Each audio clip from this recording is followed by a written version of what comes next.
سب سے پہلے آذربائیجان گئے تھے پارلیمنٹری ڈیلیگیشن.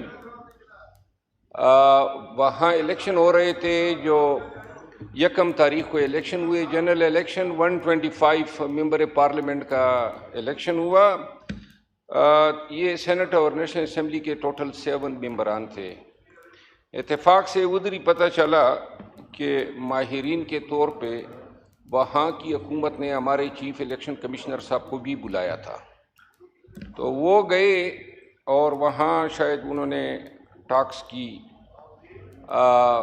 ان کی جو ماہرانہ خدمات سے مستفید ہوئے آذربائیجان کی حکومت. اور بڑی اچھی بات ہے, ہمارے پاکستان میں بھی چیف الیکشن کمشنر نے تاریخ میں پہلی دفعہ ایسے ٹرانسپیرنٹ الیکشن کرائے کہ پوری دنیا میں جو ہیں جے جے کار ہو رہی ہیں, افرین کی صدائیں آ رہی ہیں.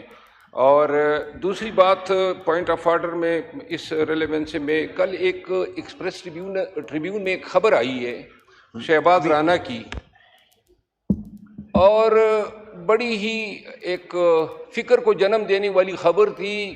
خبر میں یہ بتایا گیا کہ 102 بلین PKR اس کا ڈیفیسٹ پڑا ہے اگست مہینے کی ٹیکس کلیکشن میں. 898 جو ہیں وہ ٹارگٹ تھا, لیکن جو انہوں نے کلیکشن کی ہیں وہ 796 بلین. اور FBR نے ذرائع کوٹ کرتے ہیں کہ یہ امپورٹ کمپریشن تھا.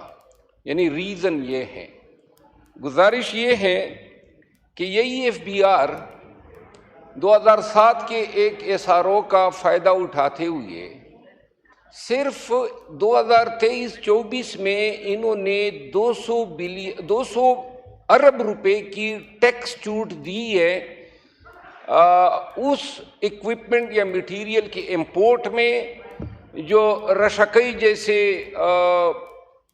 جہاں پہ اکنامک زون ڈیولپ ہو رہے ہیں.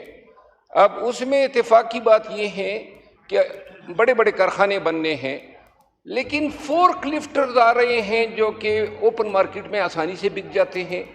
اب کیا FBR اور یا جو ہماری یہ BOI ہے, انہوں نے اس کا کوئی آڈٹ کیا ہے کہ جو ایکوپمنٹ یا مٹیریل 100% ڈیوٹی کی چھوٹ کے ساتھ پاکستان آتا ہے. لمبی تقریر تو نہیں ہو سکتی نا جی پوائنٹ آف آرڈر پہ. آپ کا پوائنٹ آ گیا, اب کسی اور دوسرے ممبر کو موقع دیں, وائنڈ اپ کریں پلیز. جواب اگر آ جائے تو میں مشکور ہوں گا.